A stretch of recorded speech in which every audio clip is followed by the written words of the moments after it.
Hello, everyone. This is Chris Sanderson here, game reviewer and article writer here and there, and of course, as always, my special guest here. Anna, hey. And welcome to another episode of BagoCast. I know it's been a while. We've been kind of busy doing other things, trying to stay safe. I hope you guys are staying safe out there as well. Please stay inside as much as you can and always keep 6 feet away from people. All right, so recently, me and Dove have been talking about video game music. Yeah, we were saying, good games with bad music or bad games with good music. Can music either make or break a game? Yeah, so we were wondering about, hey. So we looked through some of our favorite games and some games that we hated, but we still played. And we're like, okay, can the music save this game or ruin it?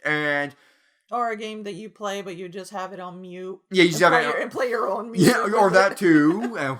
Yeah, and so we looked through them and we made a couple of lists. So we're going to start with the list of bad games, but surprisingly, the music is actually quite catchy. Or, no, it doesn't quite fit. And then we're going to do bad games with bad music, like the music didn't help it at all. Yeah. And then we'll end off with good game with good music as examples of how music can actually make a game much more better. Or yeah, more amplify the appealing. emotions, the settings, the Yeah. story, So trust me, we have a lot of games we want to gush over, but let's get through the ones that we hate and we question. So yeah, and these are games that we have played personally. So there may be games that will not be on our list because we haven't personally played it. But if you guys if you know that there's games out there that fits within this quota, you guys can write it down below. Yeah, right down and below. let us know, and we may take a look at them and may do another one of these in a later date. Yeah, maybe. We'll see how this goes. Alright, so let's start with bad games, but surprisingly the music was quite good. Oh boy, okay. So, this is a franchise that's fairly unknown, for good reasons. Because, admittedly, the first game that ever came out of it was not that great, to be honest. I played it a little. It's called Clock Tower. It's argued to be one of the first engineers of the survival horror genre. Well, there was 1, 2, and 3. Well, there's... But the one we're going to talk about specifically is going to be Clock Tower 2. Well, okay, this is where things get a little confusing. Okay, the first game of it came out was called Clock Tower on the SNES. Yeah. The second game of it came out, it was called Clock Tower on the PS1. Yes. Then the third game was called Clock Tower 2. Then the fourth game was called Clock Tower 3. The reason why that happens, because over in America, they screwed it up just like Final Fantasy did. Yeah. So in reality, the first actual game is called The First Sphere. And the second game is called Clock Tower. Third game is called... It's supposed to be called something about the ghost of something. It's supposed to be a spin-off. And that's what we're going to be talking about. The spin-off, which is called Clock Tower 2. The Struggle Within, or what the hell it's called. A game that I hate with every fiber of my body. I hate the fact that it has decent reviews. It's mixed, I believe. And the fact that it has a score higher than a 1, it angers me so much. I hate that game so much. I can't even like it for, it's so bad, it's good. It's just bad. The controls are awful. The characters are awful. The story is awful. A lot of backtracking. A lot of the puzzles make no sense. And a lot of things you can miss. But what about the music? Surprisingly, it's catchy. That's where I'm like, wait, what the hell? Like, when you're getting chased by like this little girl, we're not gonna recreate it for you, but here, take a little listen real quick.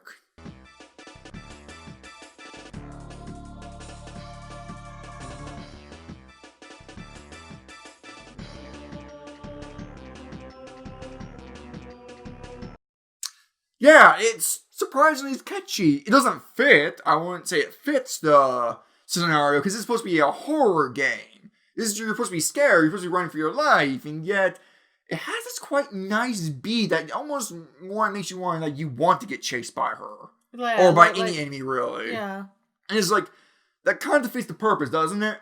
Yeah, I think that's probably the best part of said game. I mean, like, the story idea is great, but the execution was bad. Oh yeah, well, but the music itself was the only thing that we really could say that we had no problem with. Yeah, oh, fun fact, actually. The original creator of Clock Tower, he didn't want to do a third game because he believed there was enough source material.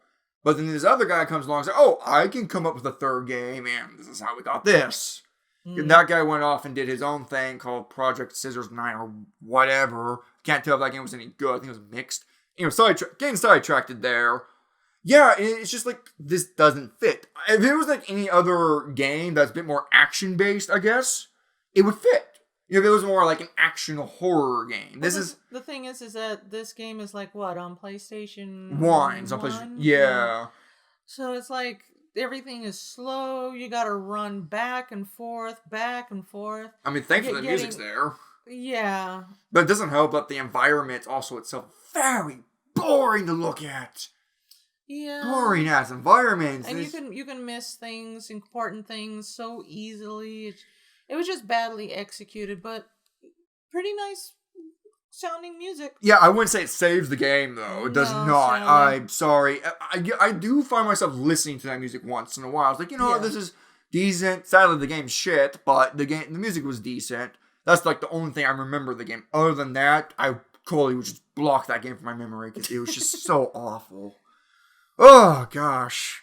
But let's go on the other side of the spectrum. A game that was so bad that it was turned out to be quite good, and some would even argue that it's a masterpiece.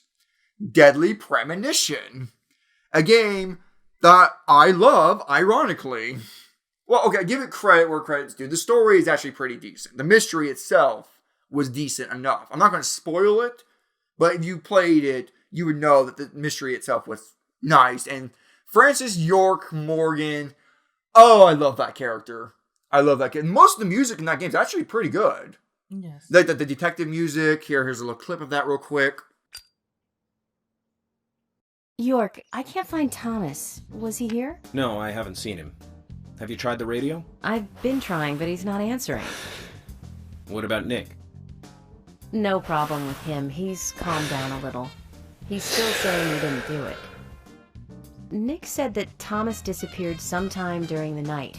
He kept calling for him, but Thomas stopped responding. I'm a bit worried. George has asked for permission to search for Thomas. I understand that things have been hard for Thomas, but surely he's just resting at home. But I'm not against looking for him. Tell George that he has my blessing. Okay. As far as I know, Thomas always calls in when he needs a day off. And here's a little of the beginning music as well that really sets up the tone and the environment and stuff.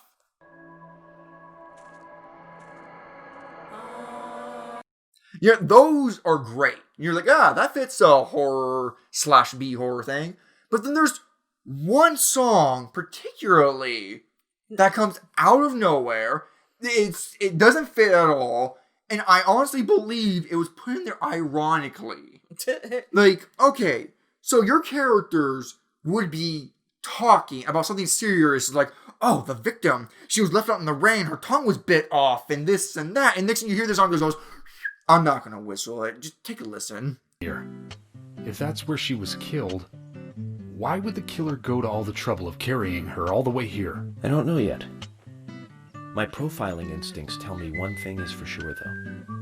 The unsub's personality is totally different before and after the crime. The unsub killed her in a brutal, horrifying way, and then displays powerful adoration after she's dead. Something close to love. That could well be the key to all this. Playing in the background. And it's a good song, but it feels like it comes completely out of left field, and it's like it doesn't belong in the game. And honestly, the game itself, it's bad. The controls are not very good. The aiming, the combat's not very good, because the shooting mechanics was thrown in the last moment to appease the American audience.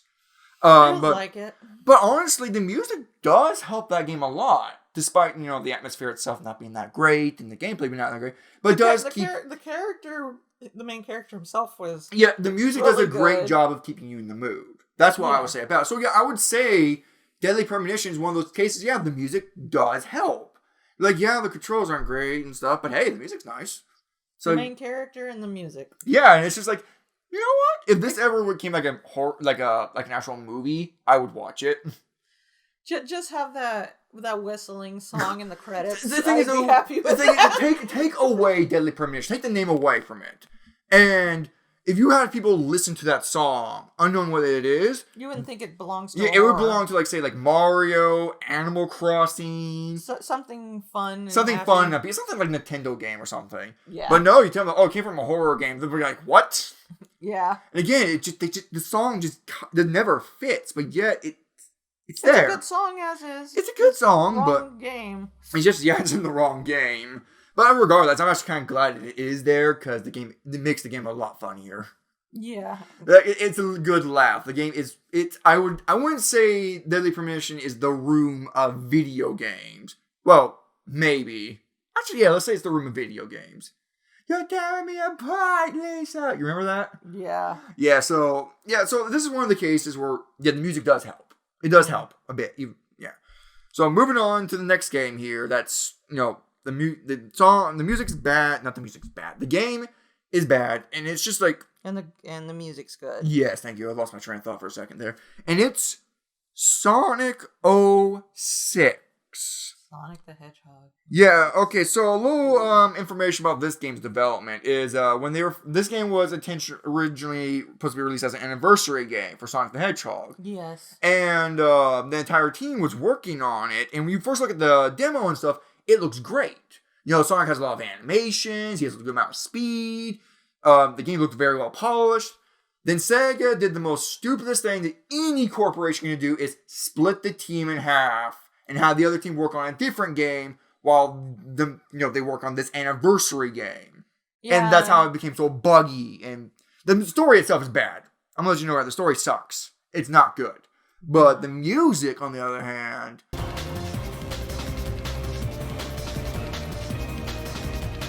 I would say, yeah, it helps. It does help a lot because the music is very energetic. Yeah.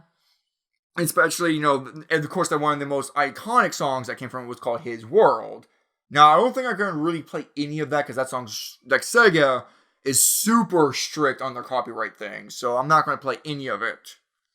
But for those... You can look it up by name. Yeah, you can look it by name. And honestly, let's just go ahead and just throw the other Sonic the Hedgehog games in here. Like Shadow the Hedgehog, for example. I played that religiously as a kid, but now when I grow up, it's like, oh, man, this game sucks. But this music in there was actually pretty good, especially the I Am All of Me. Again, I can't play it because Sega. And let's think here. I'm trying to think of a Sonic game where it's just a bad game and the music itself. Oh, Sonic Boom. Where they were supposed to be like a reboot or whatever. Yeah. And, yeah, that one was just, Yeah, honestly, it makes Sonic 06 look like a gem in comparison. That's not a compliment. Yeah, but if you guys want to get an idea how bad Sonic 06 was, go look up a glitches compilation of it. You're going to find it's hilarious. But again, the music helps. It keeps you in the rhythm, keeps you in the mood. It's like, all right, I'm going to play the next level because the music is really, really good. Yeah.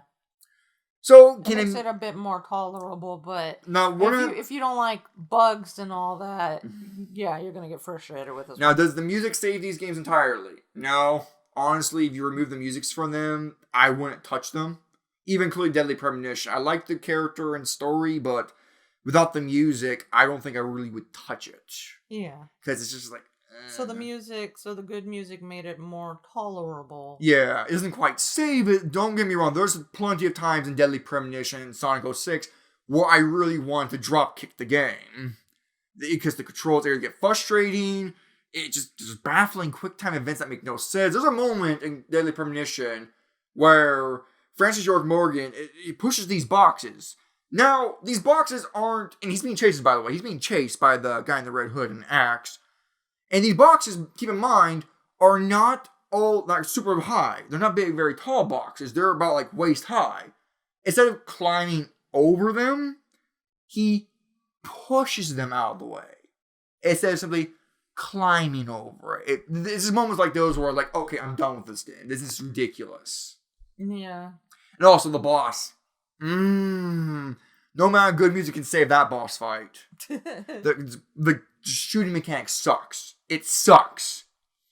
Well, that's all that we have for right now that we've personally played for Bad games, but good music, music. surprisingly. Good music can make a game more tolerable, but it won't save it. There's going to be some moments where you're just like, alright, I'm done with this game. So, let's move on to the next section. Mm-hmm. So, in this section, these games are not bad. Okay, some of them could be argued to be bad games if you want to spin that around all day. But it's just puzzling when these good or bad games have like music that just seemingly just kind of ruins the mood or sets the tone wrong or just throws you off. Takes you out of this immersion. Or, just completely bores you to death at the point where you just want to mute it and put real music on.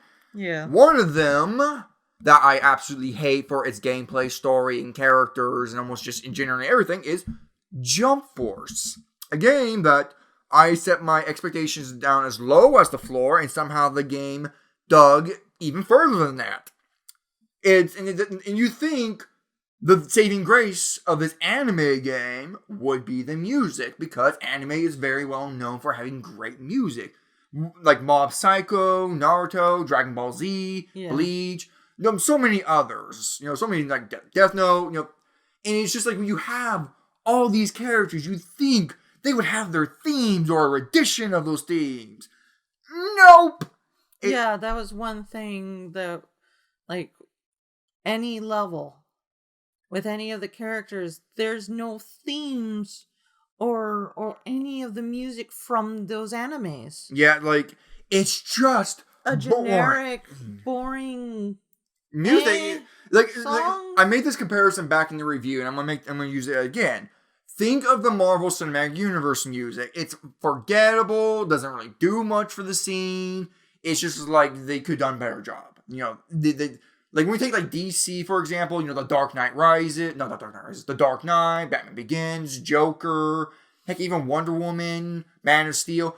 Those movies, okay, some of those movies aren't very good, but you have to say the music at least is great. Yeah. And with Marvel, it's generic, forgettable, and you don't want that same quality when it comes to anime, because it really helps you get in the mood, especially when it comes to fighting games. Yeah, like one of the things about anime in general, like you got great stories, you got interesting characters, but the music is like always, you could always like remember the music. It sticks out. But with this game, it doesn't stick out at all. Like if I was to play the music right now and just get rid of the name, no one could tell where that music is from. Like, no, they would just think, oh, it's probably a Marvel, or hell, or the recently Marvel's Avengers game. Because that game has some pretty forgettable music. Can we give them a sample? I don't know about that. Square Enix is, I mean, Jump Force, sure. Here's a sample of Jump Force's music.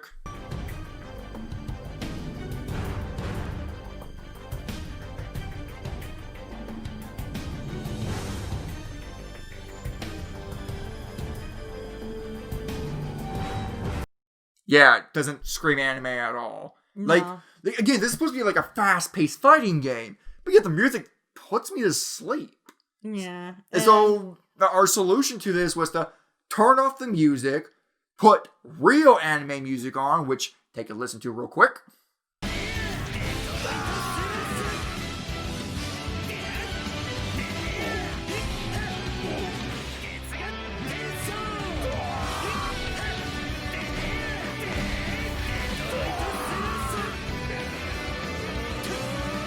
There you go. And that's essentially what we did. Even still then, it didn't really save the game because the game itself is just bad. Like, the models look bad. Yeah, if you guys want like a full, like, in-depth review of that, go check it out go check out review on this video. Here's a little box for that, if I can find this area again. But yeah, it's just like, it's just a disappointment. If there's anything that I should remember that game for, is the music.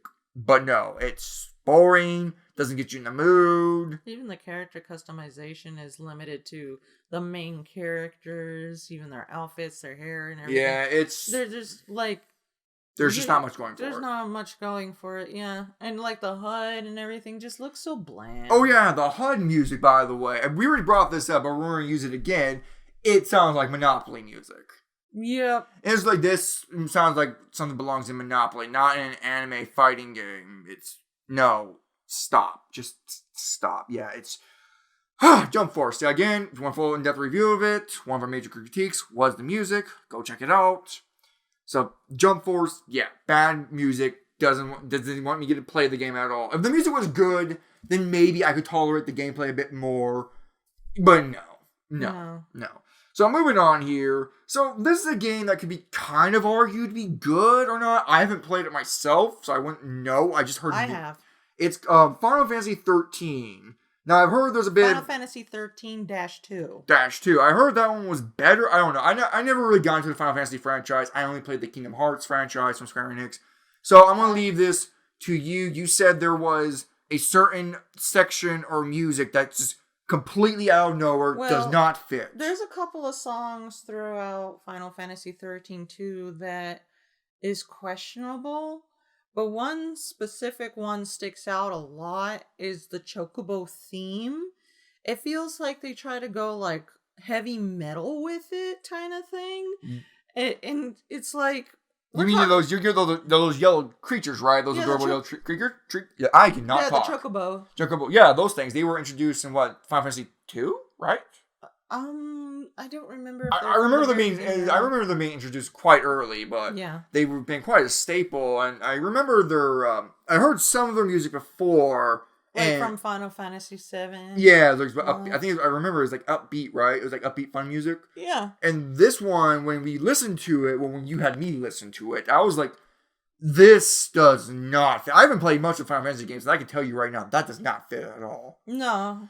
And it comes out of nowhere to the point where I ended up finding myself muting the game when certain songs popped out because it was just like it did not fit the Final Fantasy theme. Okay, so and it didn't help it at all. Here's a little short little clip of it. I'm gonna be careful here, only play 5 seconds of it, give you guys an idea.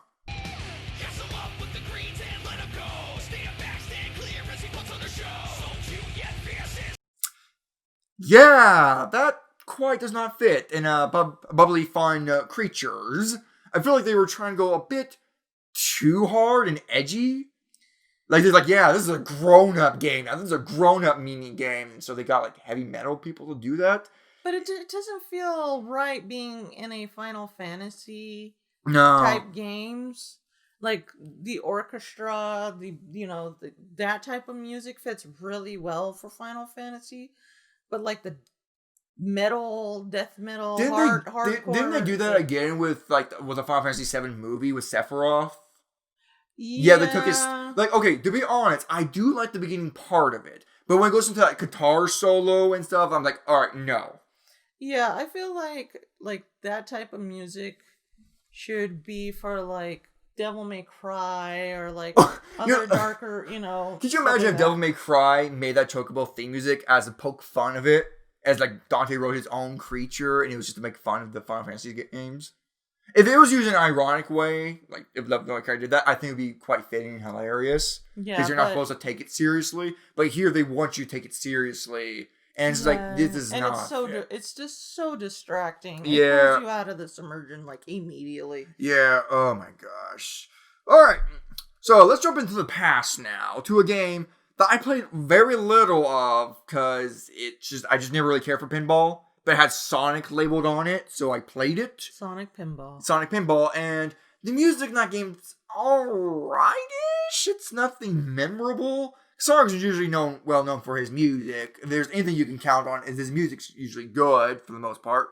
But there's one particular music that it just violates your ears. I refuse to go through the option menus because of it. I refused. Isn't it the beginning song? No, it's you go through the option music to change some settings. Yeah. And it goes like this. Just take a listen. It's just, what the hell?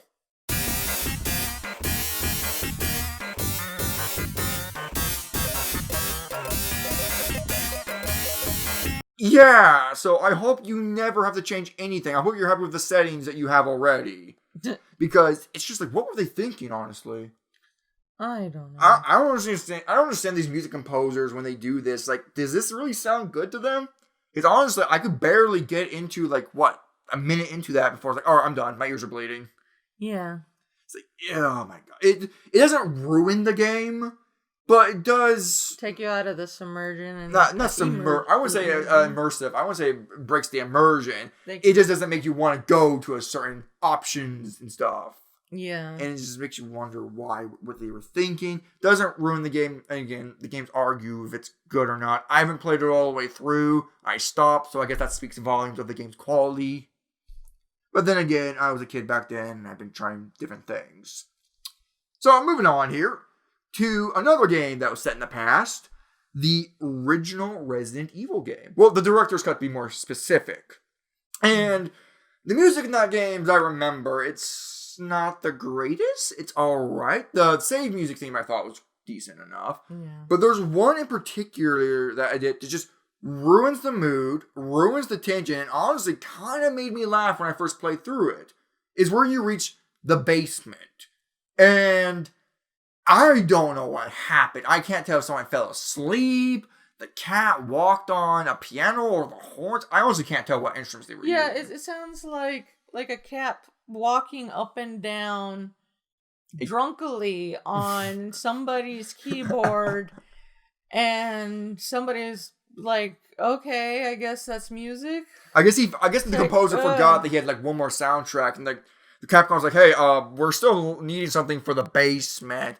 And he's, shoot. So he was trying to come up with something, and he had he's up late at night, he's drinking beer or whatever, because he's frustrated, like, oh, what did I do? And he accidentally spills it on the floor, and the cat drinks it. And so the cat starts dandling over his keyboard or instruments. He's like, either that, keep going. He starts recording it.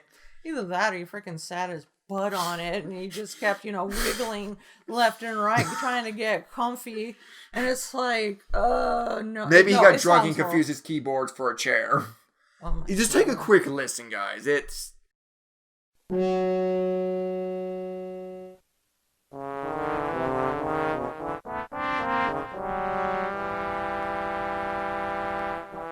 It's just like, what were they thinking? I honestly don't know. It just ruins it. It's just, the basement's a joke. It's supposed to be a very tense, scary moment because you're in the basement, it's dark, there's monsters down there. But yeah, the music is making you laugh. And I already couldn't take Resident Evil serious as enough because it's a very goofy franchise. But now, I really couldn't take it serious at that moment. Yeah. I found myself just laughing through it. It's just like, this is so silly. Let them listen? Yeah, I think I already did. I think there was already... Oh, let's just go and just play it again, just to be safe. So anyways, yeah, that's that. It's just... And Capcom just seems to have a running gauntlet of that one soundtrack, that one song that just makes you question and makes you want to run through it faster because it's like, why? This song makes you want to select your character very fast just so you can stop listening to it in a fighting game. And the game we're talking about is Marvel vs. Capcom 2. I played very little of it, and when I first actually heard the song, I played in Marvel vs. Capcom 3, where I was not a really big fan of it in Marvel vs. Capcom 3. It still kind of looped itself a bit too much. Yeah. And I was just like, alright, I still found myself just pick my 3 favorite characters, was Spider-Man, Chris, and surprisingly Nemesis. And no Wesker or Zero. And then the second game, oh, Nelly, it was worse. Like, it repeats that one line, I'm gonna take you for a ride. I'm gonna take you... That just repeats it. Let's take a quick listen. I wanna take you for a ride. I wanna take you for a ride. That one line is repeated. It never shakes it up. The instruments never get shaken up either. No, it's just that one thing looped. And I can imagine, people... It's like a short song that they loop so fast and so much. It's like... it really makes you just want to just get out of the Could you imagine, tormenting your friends with that? It's like you're purposely taking your time, selecting your character, so you're forcing them to listen to that. Oh my god! I wouldn't get frustrated that they're taking their time to select their character. I would get frustrated because that song is repeating itself too much, and therefore I'm getting frustrated at them for picking the character. Because if the music is good in the background, I won't mind. Like, alright, it's good music. I'll let them take their time. But due to the fact that the music sucks, it's repetitive, I want them to hurry up. Yeah. I don't care what character you want. Just pick a character. Pick the first character you see. Pick the first 3 characters right there, right in the row. Let's go. Yeah, even if you play single player, you're going to want to pick your characters quick. Yeah, just have the characters you want in mind and go. Make sure you plan it out in your head. Yeah. Don't stop and think. And it's strange because the rest of the music, the character themes, are pretty good. But the character selection It's not very good. So yeah, that kind of, doesn't do bone well for a fighting game character selection screen. Alright, so let's jump further in the past. Nintendo, let me ask you a question. What was wrong with you back then? You made a lot. The Nintendo 64 had a lot of good games. You had Super Mario 64. Okay, to be honest, that game aged like milk. But curdled. Yeah, it's but if you play that game on, like I heard on like the Nintendo DS or when it's ported, it's much better to deal with. One of their games that I surprisingly never got a port, never got a remake of any sort, and it's still a good game in my eyes. It is. It's a lot of fun, and it's Donkey Kong 64. Mm-hmm. But I would say, first impressions, what the hell? Yeah, It's infamous. I don't think I really have to play it, but just to torture everyone, let's give you a quick listen to it. Yeah, the Donkey Kong rap.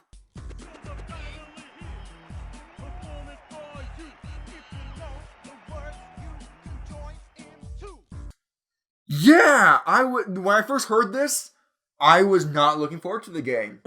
I was not, because I thought the lines in dialogue, I don't know if that game has dialogue, does it? It has dialogue, right? Yeah, there's a guy rapping about... But no, I'm talking about characters talking the game, like text bubbles and whatever. Like, that happens, right? I have not played it. I think it does. I think some characters, there is some, like, tidbits here and there. But the thing is that Donkey Kong, like, the originals, like, they're known for having great music. Oh, yeah, definitely. And great animation. But then 64 comes out, and you're just like...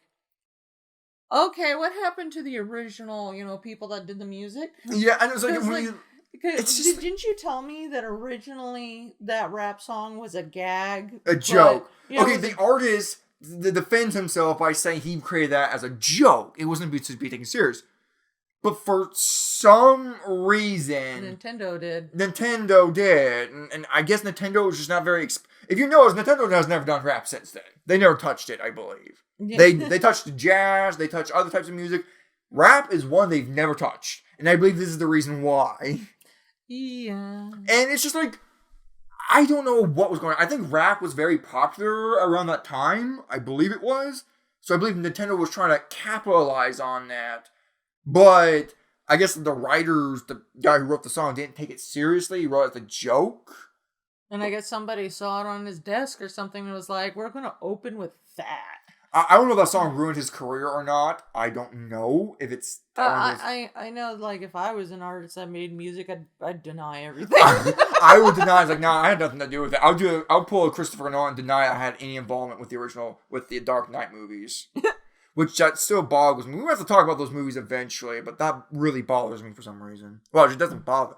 Not for some reason, it just bothers me. I don't know why he does that. Anyways, yeah, it's like... I honestly expected the game, I can't remember if there is dialogue in that game, or characters talk and bubbles, but I was afraid that the text bubbles would try to be as hip and as cool as this rap song. And it's like, I was really hoping the characters would not rap throughout the entirety of the game. Okay. If the characters would rap like that, I don't think I could tolerate that game at all. Despite it being a fun game, I don't think I could. Yeah. And the song's very infamous. You can look it up, and it has like over 3 million views, where people are ironically loving it. Because it's so bad. If you ever want to torture your friends by saying, "Hey, I know a really good rap song," and you're in a long car ride, put that on. If you just really want to torture your friends, especially if they're big into rap. All right, we're gonna move to the next game. Okay, so this one may be a bit controversial. What we're gonna say, because some people really do enjoy this song. and they like it, they like the beat or whatever, and so, but when we heard it from Kingdom Hearts 3, we were not into it. And what we're talking about is the opening theme. There's two opening themes, actually. There's the instrumental version of Don't Think Twice, which is great, and then there's Face My Fears, where Uda Yukaru, sorry if I butchered that name, where she worked with Skrillex, I believe, and they made like this dubsteppy song. And admittedly, when the song starts out, I like it. It starts out nicely. It's like, okay, it reminds me a bit of Sanctuary a little, and it's simple and clean.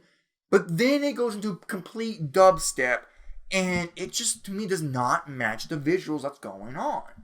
And one of the reasons, too, that we don't care for that song, like we were saying, like, maybe somewhere at the end of the credits it would probably fit. But the reason why we say it doesn't work in the opening is because if you played all the other Kingdom Hearts games, there's a certain style to it, and they played a good music when they did the trailer for 3, and that's the music that they should have had for the opening because it matches Kingdom Hearts 1, Kingdom Hearts 2, and all the other ones the way they open. But this one, Face Your Fears, it's like it started like it was going to be one, but then all the instrumentals and all the other stuff that came in was just like, yeah, this does not match all the other Kingdom Hearts openings. Yeah. And this is why we say that song specifically is bad, because it feels like it's in the wrong place. And honestly, if they just took that part out and just done it like the other songs, I think I would really like this song. I would really like it. But it just doesn't match. And honestly, it made me afraid that the rest of the game would also try to have dubstep music. Oh yeah, first impressions made us worry. Yeah, I was like, oh no, are they trying to say, oh, kids these days, they're into that dubstep, that alien music, so we gotta have dubstep in our, in our soundtrack. And it's like, thankfully they didn't do that. Thankfully they didn't. Whew! That was a close one, because if they did that, I don't know if I could enjoy that game as much as I did. Yeah. Well, to be fair, I have a good amount of problems with that game, but that's a BagoCast for another time, which we are probably going to do that next, because we recently just got done playing 1, 2, we're working on 3, we're working on the data bosses right now. Yeah, the DLC. The DLC, which I have a lot of issues with that, but we'll save that for the actual BagoCast. Yep. But yeah, it's just one of those times, like I can see what they were trying to do with Face My Fears, it just didn't quite stick the landing. I know a lot of you guys probably enjoy that song, and that's fine. But like we were saying, it did not match the opening. In our opinion, it does not match. We would prefer something more akin to Sanctuary or Simple and Clean. Yes. Those are great songs that I can still find myself listening to. And that fits Kingdom Hearts. Yeah, it fits Kingdom Hearts. Sadly, I don't know if the composer is going to come back for the 4th game, because it took like a lot of Square Enix to bring her back for the 3rd game. Yeah. So it does have me worried that we're not going to have her for the 4th game, which I can understand if she doesn't want to, because she comprised the entire soundtracks for the 1st and 2nd game. I think she did it for every single Kingdom Hearts, even the branched out ones. Maybe. I've looked that up to see if that's true, but yeah, if she doesn't, that's fine. Let's just hope the next composer they get is good or better. Yeah. Or just as good or better. So yeah, those are, games that, we went through the list. Bad games with, we put Kingdom Hearts under the bad list when it should have. Well, it's just that one song that just gives us the wrong impression of the game, and so but thankfully the game, saved its soundtrack with its own, good music. Yeah. Which I really do enjoy some of the renditions of the songs of like Other Promise. I really do enjoy Don't Think Twice. I think that's great. Yeah, I think Kingdom Hearts should have gone into good music, but Kingdom Hearts, it's just that one song. We were talking about that one song that can just ruin first impressions. Oh yeah, it's a good game, but the opening music gives you not good first impressions. Yeah, so those were those lists. We talked about bad games that had good music, and then we talked about arguably good games with bad music, or just bad games with bad music in general. That there's So nothing. now we're going to To- talk about good games with good music The that music made it that better. really helps it out. So let's just hop right into that.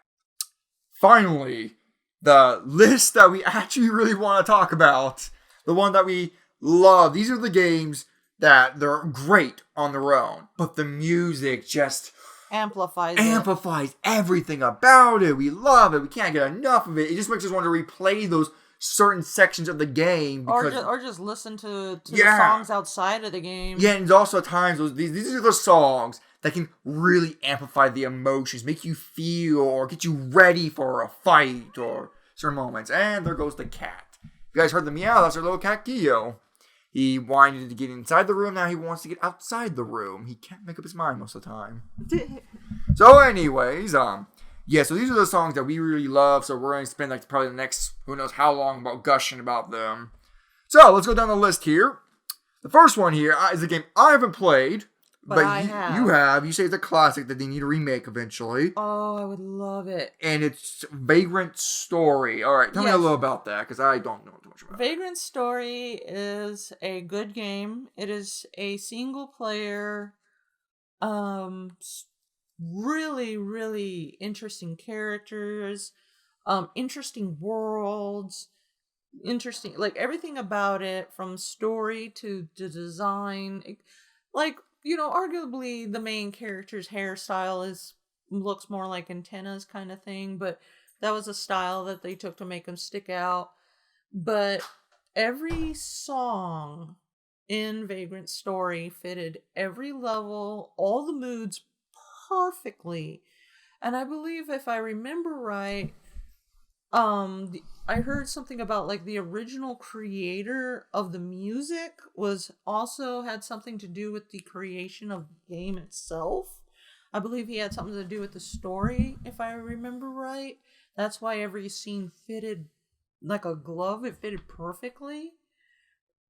I could be wrong, but that's how I remember hearing about it. You did show me like the beginning, like intro, before like you actually play the game. Where with like, the woman dancing in the fire. Dancing in the fire, like something about a mansion or something like that. And when I was watching it, I was like, yeah, the music really helps set the tone. Like it already had atmosphere at the beginning. Yeah, but the music really did help that. I was like, oh yeah, I'm actually a little interested now because the music itself is. Of course, it's amplifying the atmosphere, and that's something that's great. And music, even without the music, I thought the atmosphere could hold on its own. But the fact that the music fitted, like, there's so many songs in the game. I ended up getting the soundtrack for it, and it's really sets the tone of every single thing, like the creepy music. When you see the dolls in the lower decks, or when you're fighting a dragon or the dragons, or like when you fight certain mythical creatures and stuff like that, like the music fits them perfectly. And like when you go into like a safe zone where you can like customize and make your own weapons to battle whatever creatures, there's a lot of customizing with weapons in the game. And the fact, there's puzzles, there's secret places also too. This is one of those games that when you beat it, you play it again and more stuff is like, opened or revealed type of thing. So, but the music through every single part of it, I loved hearing. There was never once that I wanted to mute it or turn it off. It amplified and, like really get you lost in the story of the world and the characters and everything. So that's one personally that I wanted on the list, because that's one of those examples where you got like a good game, but then you got the music that just takes a good game and just makes it like legendary kind of thing. Like a classic. Sadly, probably not a lot of people heard of it or played it, but if you're curious, I definitely recommend checking out Vagrant Story, and maybe one day, if it gets popular enough, they might do a remake, hopefully cross fingers, but I would not want them to touch or tamper with the music at all, because it fits perfectly everything. Speaking of tampering with music that's constantly being changed by fans a lot because the original music is so good that you can't stop listening to it, Undertale! You can find 50 billion remixes of that game's original soundtrack. But Undertale itself is an 8-bit... Or 16-bit. Or 16-bit. Something like that. 8-bit or 16. Yeah, I think it's an 8-bit song. Kind of like the old original, like, retro Nintendo type music. But the melodies, the beats, the just everything about it fits the look of the world, because the world itself, the characters you play at is like a 2D classic. So the fact that he made the music like 2D classic, but really made the beats and the melodies and all that really catchy, really beautiful, and it complements everything really well. And that's yet another game that we love listening outside of just playing. Yeah, and all that game just has you, let's face it, wandering around and talking to people. But since, like, the world music, it's so, relaxing or upbeat, or just outright just trying to make you feel terrible about yourself because you're doing terrible things. Yeah. Fun fact, if you go the pacifist route, you play, like, majority of routes, music will play normally. But if you go down the genocide route, the music is slowed down. The fun and life out of it's been sucked out because, well, you kind of yourself have killed the fun and life of the game. Yeah. Yeah, that game does not want you to go down the genocide route. It does not want you to. It even messes with the music. But there is one song in there that everyone just loves just remixing. That's Megalovania.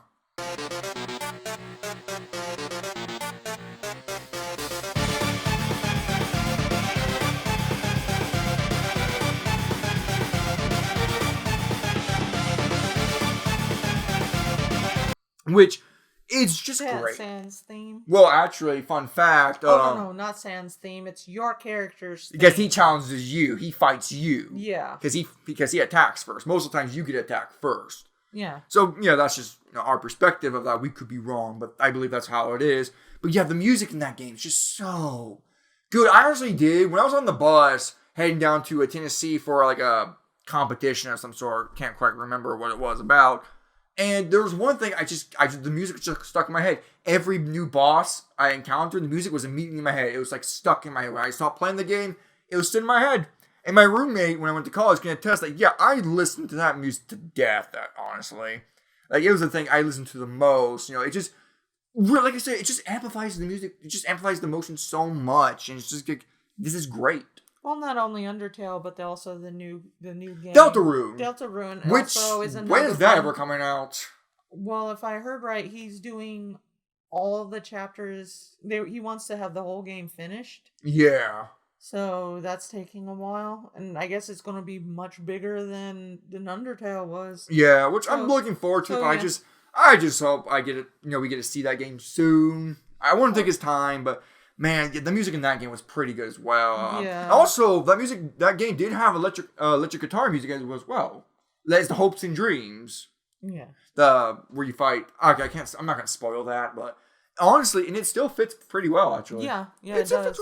Even when it takes instruments that technically shouldn't belong there, still works. Yeah. And fun fact, I believe a good chunk of the music in this game was composed from one song he created, and he just based it off on all that. With Undertale, I believe it was 3? I think it was 3 or so, but I'll pull that up. Gosh, sorry guys, the cat wanted out again. Don't close the door all the way, just leave it open so he can go in and out. Yeah, Keo the cat for you. Yeah, I think he composed like 3 songs from one, or he composed. I'll pull up the YouTube video right now so you guys can look at it, so we can get the correct information. But we believe it's something like that, along those lines. Great game, great music, great characters. All right, so let's move on to the next game that we really enjoy. Let's focus more on the atmospheric ones, huh? The ones that really help build up the emotions of the game. So let's start with Dark Souls franchise, or essentially any From Software game, really. Dark Souls, BloodBorne. Demon Souls even, which I've listened to quite a bit here and there. Demon Souls, and... now, this is interesting. The majority of the game, it's actually kind of quiet. Yes. There is no music besides the the wind and the stuff like that. The And ambiance. surprisingly, you still get sucked into the world because of that. Yeah. But when the bosses start, Yeah, their theme. their themes. Oh no! I never thought it's kind of cheating in some ways. Because how am I supposed to fight a boss when there's tears going down my eye? It's like it's so unfair. Like Sith the Grey Wolf, Oh, like I hated that. Lord Gawain. It's like it just tears at you. Like it's like their songs alone tell you their story. Yeah. It's like it hurts. Stop. What was that one with Dark Souls 3? The wolf. The wolf. What's it called? Abyss Watchers. Yeah, the Abyss Watchers. Where you hear like you hear like a couple of singers all at the same time, but then when you go into phase 2, all of a sudden, instead of it being multiple singers, you can hear them like all singing together as one type of thing, and it's like representing like what you visually see, like all the blood from the other characters merging into one. So yeah, here's a little It's like- clip of that real quick of the singers and then becoming one.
Yeah. And it's just like, right there, the music itself tells what's going on. You don't need the game to exposition, and all their blood and stuff was coming to the one, they become one and embered again. Like, no, the music does that for you. Yeah. And it's brilliant. It's beautiful little details like that. Yeah, like beautiful. That really, Oh my really god. catches us. And it's honestly one of the reasons why I love fighting that. Besides him being an awesome boss fight, it's just like, it's just awesome. Oh my gosh, what are you meowing about, Kyo? Kyo, no, you can't have the bathroom. For some reason, our cat is just obsessed with the bathroom. I don't know why. He likes the faucet water, I guess. Sorry about that. Anyway, so yeah, it's just the music and the music itself, and also there's just a running theme going on with From Software's final bosses in the games, where it has you kill an old man while listening to sad music. Lord Gawain, the bling bling. Oh, here, I'm not gonna recreate. Listen.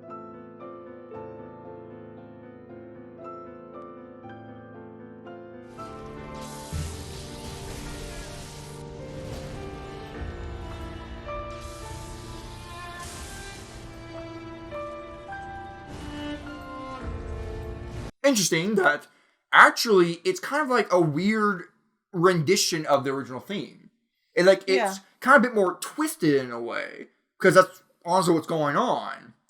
And it's, because, all these heroes and stuff are telling you not to do it.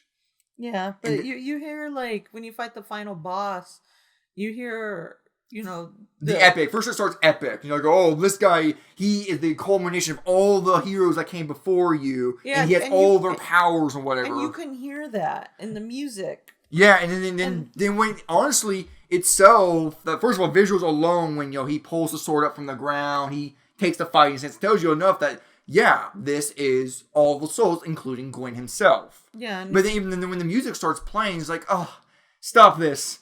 I already killed you. You know what? Shadows die twice. Haha. Sakura Shadow dies twice. Anyways. Yeah, it's great. But there's actually the DLC actually breaks that mold with its final boss. Gale the Slave Knight. yeah. I love that boss fight. I can't get enough. The music, oh my god. It's We keep saying every time like we fight him is he's so cool. yeah, he's kicking my ass, but he's so cool. And also, I love the moments where he's just jumping in there, the orchestra's matching, and it's like, oh, you're so cool, and I'm dead. I can't get enough of that fight. I really can't. It's probably my favorite boss fight, right next to the Abyss Watchers. Oh yeah. And it's the only Soulsborne games I know of where you don't have to kill an old man to sound music. It's actually epic music, and that's probably why I love it so much, because they finally give you that epic final boss music. Yeah, like a legend. He's a legend that. And sadly, we'll never know his legends. Yeah. But of course, we can't. If we're talking about From Software, we can't forget to bring up their other game that they made called BloodBorne, which honestly probably is my favorite because it's very Lovecraftian themed, and its music. Well, yeah, it's more twisted, I would say. It's more it's more haunting. It's more haunting. It's very, like I said, Lovecraft. So it has this cosmic horror going on. And the final boss as well, of course, is a sad old man music, but it has a bit more epicness to it. Take a quick listen.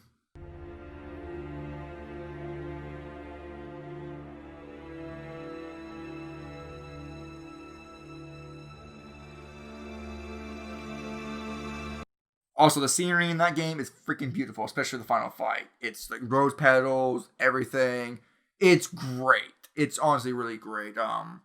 Yeah, I still have to play DLC, surprisingly. I don't know, I guess I just haven't gone around to it. But, yep. So, though, From Software music so far is great. We haven't played Sakura yet, so we have no idea if that game's music is good or not. I've heard it's good. But, yeah. Also, interesting thing to point out, I don't really hear people talking about Dark Souls 2's music. Yeah. I actually did look it up to see what the most popular one is, and it barely can reach 1 million views. And all the other ones are just like, eh? It's like, yeah, so number 2 Number 2 is, I can see why people didn't really care too much for number 2, besides the game and its story, it's being a bit and graphically, I don't really find that game appealing to look at, to be honest. My personal opinion, don't really care for its graphics. But yeah, and also the best song in the game is also the DLC of the game. Yeah. No, I don't remember who ever talking about the final boss either. Like Gwyn's wife, right? Yeah, the queen. Yeah. The queen. Yeah, not much people talk about her. So there's one last game that has very great atmospheric music that also is haunting. It's emotional. It's just wonderful. It's Silent Hill 2. I've played this recently, not too long ago. And man. And we're talking about the original. Not the HD collection that Konami butchered so much. Yeah, we don't recommend that one. Don't. We recommend the original. Just get an emulator or buy a PS2 and play it, because, my God, if you play the HD collection with that game's music, it ruins the tone. It ruins the the moods for certain things, but in the original, the moods fit perfectly. Yeah, let's give an example. The loneliness, the lost and yearning and looking and the beginning song, and the Wishful Thinking. Take a quick listen.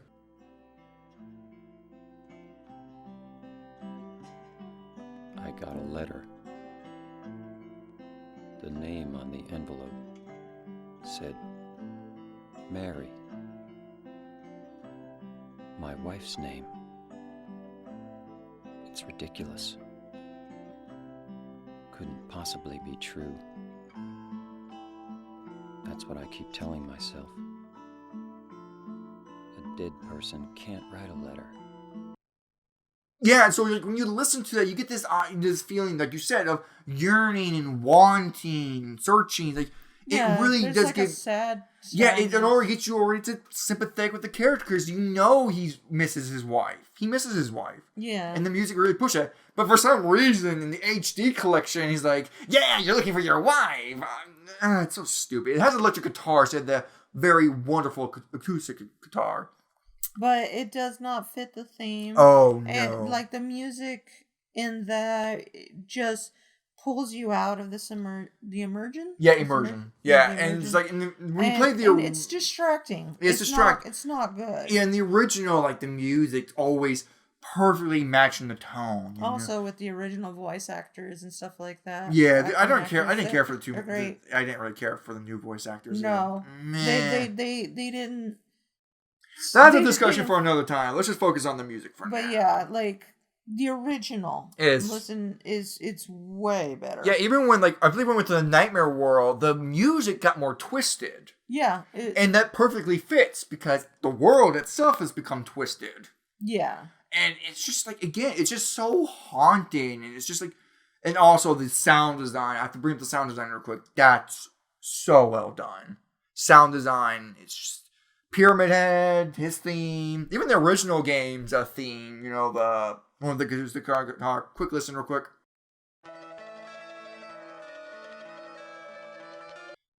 Yeah, like the game's music was so good that they even used it in the live action movie. Yes. And I love it for that because don't fix what's not broken. There's only one thing I could say that is a odd song. When it comes to Silent Hill 2, is the secret dog ending. Oh, yeah. That they did not even translate into English. It has the original, I believe, Japanese voice. Mm-hmm. The music playing in that is completely out of left field. It pulls you out. Well, it's a joke ending, right? Yeah, it's a joke ending. That's a weird, it's a weird mood with it, with the music. That's the only song that I could say that is, it makes me raise an eyebrow to, but all the other music and endings and all of that is spot on, really well done. Oh, yeah, definitely. I haven't played the other games. I played, Homecoming, which the music in Homecoming was decent, I thought. It was decent. Sadly, the game itself is crap. Shattered Memories. I like the story, but the music I can't remember being that good. It was not memorable. Going based off memory alone. Yeah, and I heard and then there was Downpour where the music was just no. They got Korn, like a band named Korn, and just they played it at the end, I believe, and it was just. No, it didn't fit the vibe. And this is one of those. It's just one of those instances that just makes you wonder, what in the world? Just why? I don't know. I guess they just want to put good, some familiar popular tracks in their games. But yeah, so music can really just tell its own story and just amplify the atmosphere and emotions. But let's say screw that. Where we don't want to feel sad. Where we want to get pumped. We want to rip and tear things until there's nothing left. We want to destroy everything in the room. And that's where you bring in Doom. 2016 to be more exact. And Doom Eternal itself. Actually, I kind of prefer Doom 2016 soundtrack a bit more than Eternals. But man. Whoo! That music. If you ever need a workout song, this is it. Here you go. Yeah, it gets you pumped. Oh yeah, just listen. Ooh, doesn't it just make you want to just destroy everything?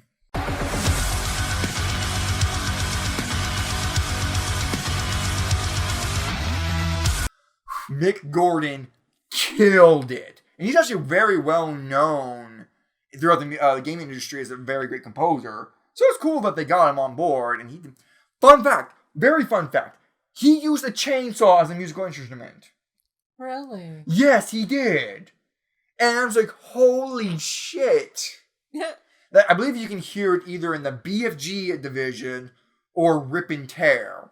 And it's just every time you listen to it, you're just like, you're ready. You want to get up and do something. You just want to play Doom. Yeah, it definitely sounds like a theme for like an unstoppable Force. Yeah, like, oh, Doom guy, the Doom Slayer. Like, oh my gosh, this is like, yeah, it really, even the more orchestral music they had in there had a great amount of heavy metal in there. Yeah. Especially when you get to Hell's area. It's just, damn, it's just, whew. Like, I just can't get enough of it. It's music to my ears. Don't listen to it at nights, though. You can't sleep if you listen to it at nights. No. It kind of reminds me, in a way, like how pumped it gets you. Mm-hmm. Like how Devil May Cry. Oh, yes. Devil May... Well, specifically 3. 1, I don't remember much of its soundtrack, to be honest. Besides 1, I think it's the final boss. And then 2... That game just was not very good. Not very good. Dante didn't tell jokes. The music was that story was... I think they got the character, the music, and the theme, and the attitude in number 3 on up. Oh, yes, the one. There's one specifically, the battle music, I believe, where it just, like, yes. Just listen to it real quick.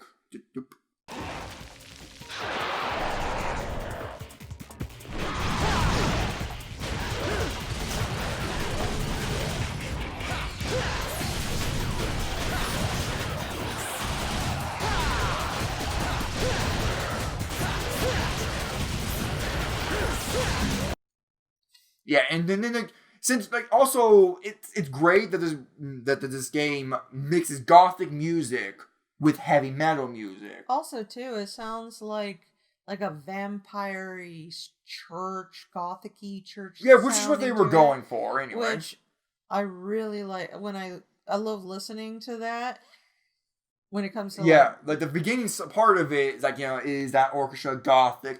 Then it jumps into the heavy metal and mixes that. Then there's a certain part where they mix the gothic with the heavy metal, and it's done really well. Oh yeah, that's a great song. It's such very well. Sorry, excuse me. It's actually one of the most well-known songs from Devil May Cry, and it's actually kind of rivaled now by the 5th game with its theme that they played for when they announced it. Yeah. Called Double Trigger, which they took a bit of a different take. They went somewhere else with it. It doesn't have that gothic feel anymore. This one is more of that pumped up music. Yeah.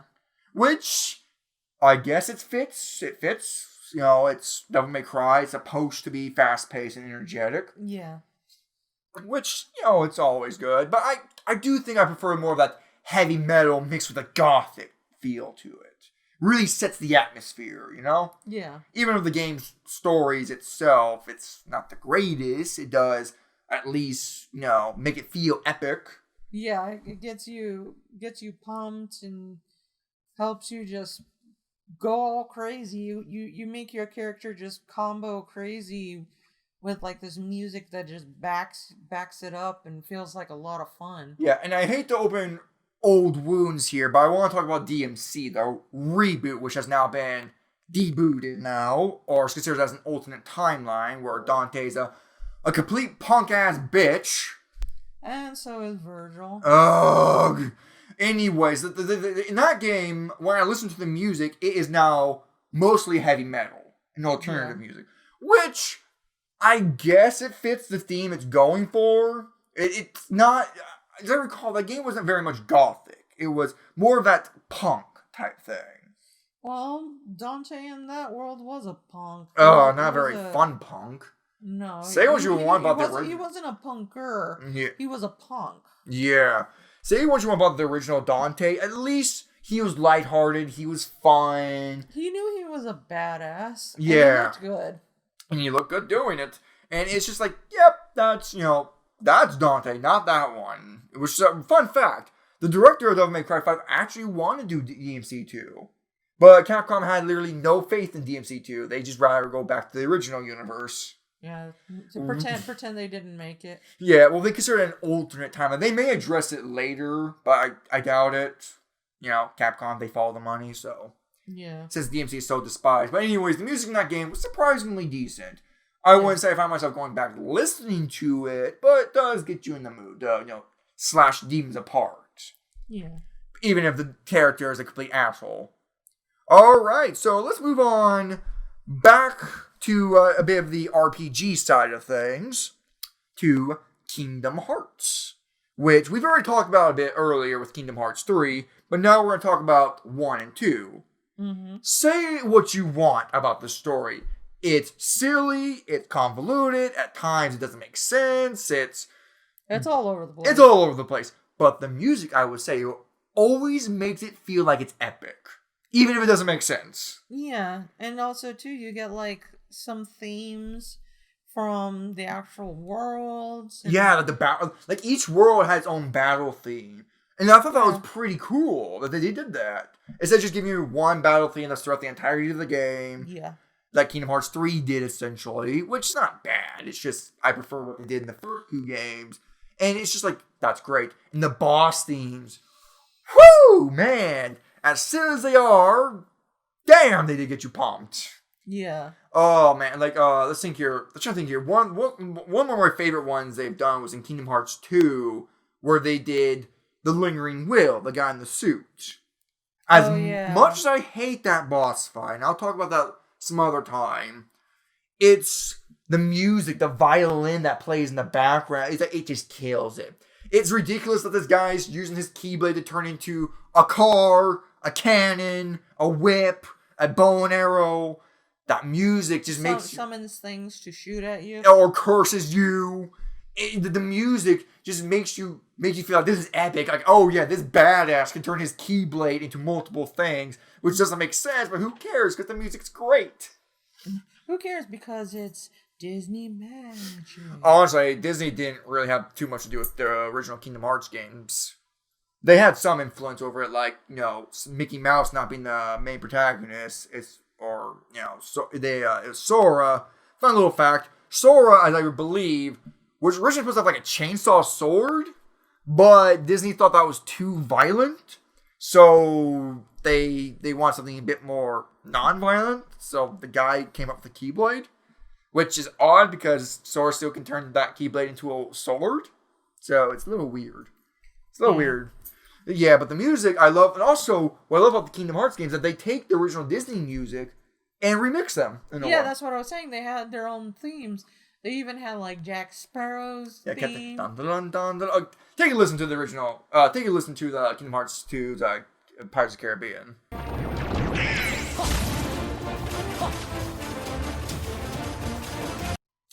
That was great. That was honestly great. It's and they don't have it in number 3. Yeah, it's just a generic meh. And the music that plays in the background you fight, it's not bad. It's just I would prefer if they, use that again, just make another edition of it. Because it made you feel like you're on a pirate adventure. I mean, they could at least have used it on the boat. Yeah, at least on the boat, but they don't. They don't. And it's just missed opportunity. Why? Yeah, and it's just it's really cool. And also, the opening songs we mentioned, Simple and Clean Sanctuary, great songs. And the visuals that go with it, perfect. Absolutely amazing.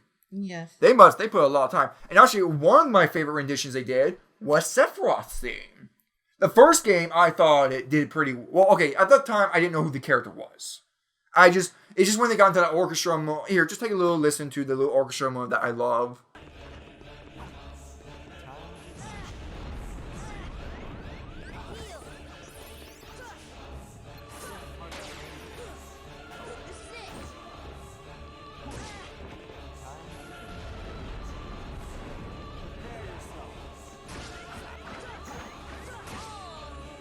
That moment always, as much as I got my ass kicked by him, I loved hearing that. Oh yeah, the one-winged angel. The one-winged angel. And then in the second game, when they did that, admittedly, when you play the original version, no, it's not very good. It's not very good. But in the final mix version, hell yeah. That's probably one of my favorite versions of that song.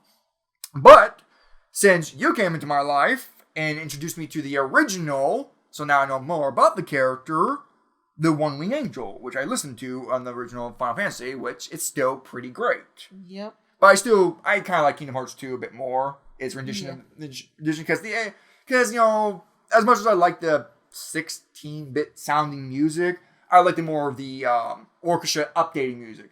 Yeah.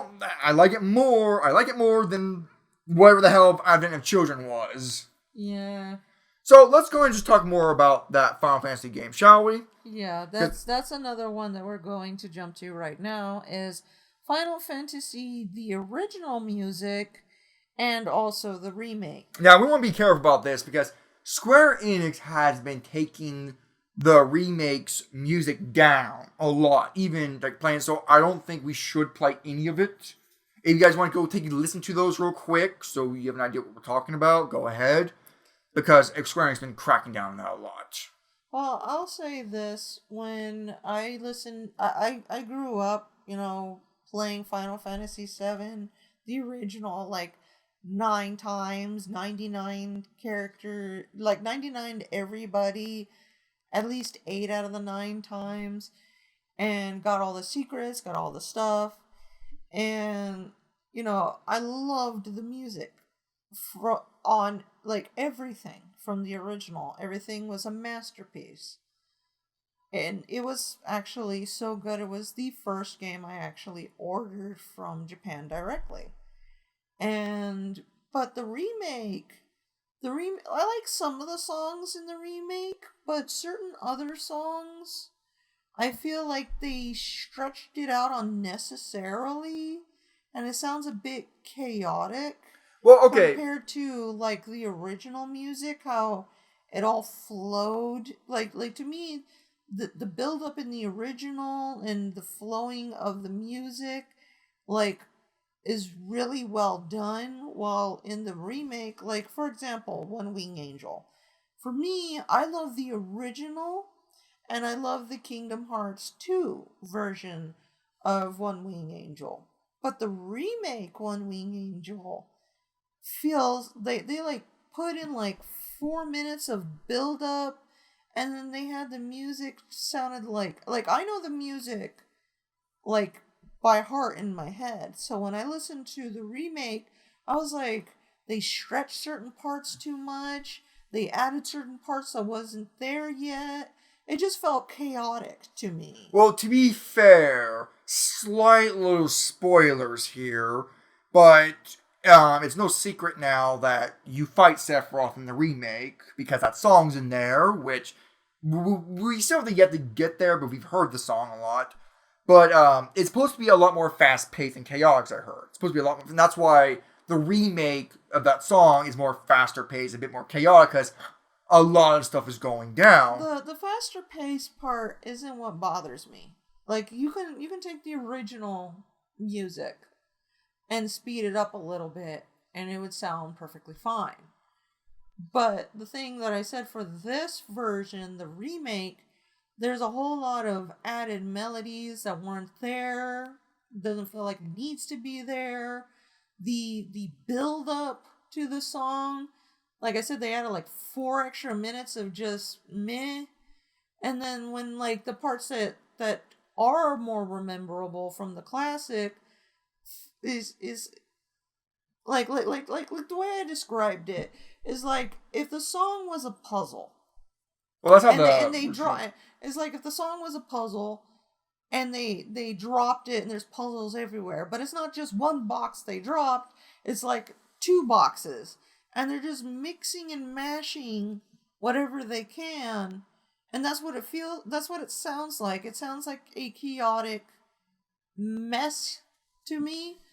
There are parts where it's like, I feel like, yeah, I know that they wanted to make the song their own, but I feel like they focused too much on making it their own, that they kind of lost the One Wing Angel and what it was. Well, okay, I'm going to agree with you with this. I don't like the build-up. I don't like it. It goes on a bit too long. It feels a bit sporadic. Yeah, it feels a bit sporadic. I can see what they're going for. I get it. It's supposed to be this very crazy scenario, but I didn't care for the build-up. I honestly, every time I listen to that song, I skip the build-up. I don't like it. I just go straight to... Okay, I like how the build-up starts with the violin. It sounds like this very intense horror scenario. Like, it starts off fine. I like that moment. But then, as the more it goes on, it's like, alright, it's going on a bit too much here. Yeah, too long. But then when they actually get to the main song, I agree. There's some parts I really do enjoy about that song. There's some parts I think they added well. Like, okay, that sounds really nice. This and that. But then there's some moments I'm just like, this doesn't feel right to me in some ways. Yeah, it's not flowing right like the original song, the build up and like the best way I describe it is kind of like a wave of music. Like it goes up and down and gives you the emotions and it's a nice ride. While this one, instead of it feeling like a nice smooth ride, it's like if you're going down rapids. Yeah. And you're bumping into rocks and you're bumping into things. It's like to me, it takes me out of this immersion, like the immersion of it, and makes me just want to slap on and play the original. Or Kingdom Hearts 2's version. Or Kingdom Hearts Honestly, 2 I would say version. out of the two, Kingdom Hearts 2 versus the remake, I find myself listening to Kingdom Hearts 2 because, yeah, it stays more true to the original. It's not as chaotic. Which, I get the reason why it's more chaotic in the remake version. I get it. But at the same time, it's just like... It doesn't sound right. It doesn't sound quite right. It sounds like somebody's remix version of it, but they just wanted to stretch it way too long and wanted to change it up a bit too much. I'll give Square Enix this. They tried to go big with it. They wanted to go bigger. They wanted to put their money where their mouth's at and say, hey, yeah, we really care about this character. Look how much money and stuff we dump into Sephiroth's theme. But it feels like all they needed to do was follow the original, have an orchestra there, and if they wanted to make it more intense, they could add the guitar thing like they did for Kingdom Hearts 2, and just speed it up a little bit. That's all they had to do, but instead we got this mix-match mess. Okay, let me say this. If you guys like that song, that's fine. I know we're supposed to be in the category, we're supposed to be praising games and their music, but we did praise the original Final Fantasy game for its great music. And there's some remake music of some of the classics that I do like, but they're, like I said, like that one specifically, that one song, I find myself just like, turn it off. Yeah, the Final Fantasy VII, well, the battle music, I would say for Final Fantasy VII, it's pretty good. Yes. I like listening to that. That was really cool. We haven't gotten too far into the game. Like I said, we listened to this song. Of course, it popped up on YouTube because YouTube has this algorithm of like, oh, you've been looking at Final Fantasy a lot. I want to listen to this theme song that completely spoils that Sephiroth is a boss fight. Thanks, YouTube. Or if he's not a boss fight, I guess there's a long talk going on with him. Well, he does pop up in the game a lot. Yeah. Which I do like. We'll eventually have to start talking about that game. We have to play more of that game so we can talk about it.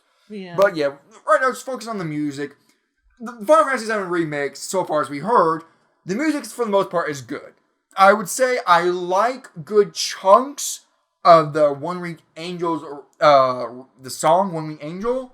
It's just, I'd rather listen to Kingdom Hearts 2, Kingdom Hearts 1, not Advent Children. I like the remake more than Advent Children, because it fits better. Yeah. Instead of that weird, random guitar solo. That was unnecessary. Yeah, that would, to me, like, the Advent Children one, I like the beginning part. I think it was fine. It was mostly fine. Then it got the guitar solo. It's like, alright, you guys are trying to maybe a bit too hard here. A bit too hard. Yeah, there's a reason why people love the song, the original. Oh yeah, if you look at the original, it has like over 9 million views. Yeah, if you look at the original that all these other variations are based off of, it's a masterpiece as it is. Oh yeah, it's considered to be the boss music. But when you think of boss music, it's the one. Yeah, the moment you hear that song, even if you didn't know what game it came from, you automatically are like, boss fight? Yeah, it's also known as the music for copy strikes as well. Oh, Jesus. Copyright strikes, yeah. Like I said, Square Enix has been really hand me down on that, so I don't think I'm going to really play much of their music in the background because I don't want to deal with that. Yeah, so if you can find it, or if you're lucky and you have the game yourself, you can listen to the soundtrack. And like we said, Final Fantasy VII's Remake's music's not bad. It's, for the most part, really good. It's just One Wing Angel's remake is a slightly disappointing. Yeah, that's one that I personally... If they just took Kingdom Hearts 2's version of the song and placed that in there, I think it would have been fine.